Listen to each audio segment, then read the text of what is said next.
রাজধানীর সরকারি তিতুমির কলেজকে বিশ্ববিদ্যালয় করাতে মহাখালীতে রেল লাইন অবরোধ করেছেন শিক্ষার্থীরা। বিশ্ববিদ্যালয় হোক, কেননা যুগে যুগে জ্ঞান বিজ্ঞানের সব তথ্য প্রযুক্তির ছোঁয়া কোথায় পৌঁছায় নেই। শিক্ষাস্থান, কর্মসংস্থান সর্বক্ষেত্রে প্রযুক্তি। তিতুমির কলেজে সার্জিস আলম ও হাসনাত আব্দুল্লাহ সহ আরো 40 জন সমন্বয়ক উপস্থিত হন। কিছুক্ষণ পরেই তিতুমির কলেজের শিক্ষার্থী ও সমন্বয়কদের মধ্যে কথা কাটাকাটি শুরু হয়।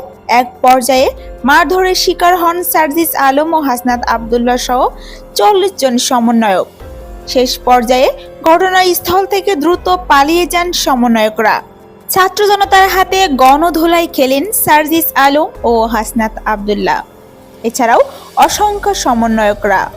তিতুমির কলেজকে বিশ্ববিদ্যালয়ে রূপান্তর করতে রাস্তায় আন্দোলন করছে তিতুমির কলেজের শিক্ষার্থীরা।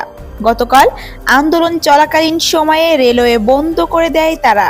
বিস্তারিত জানতে আমাদের সাথেই থাকুন।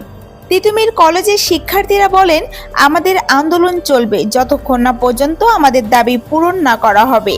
তো প্রিয় দর্শক, সমন্বয়ক এবং উপদেষ্টাদের বর্তমান দেশের পরিস্থিতির সঙ্গে কতটা সামঞ্জস্যপূর্ণ মনে করেন অবশ্যই কমেন্ট করে জানিয়ে দিন আপনার গুরুত্বপূর্ণ মতামতটি।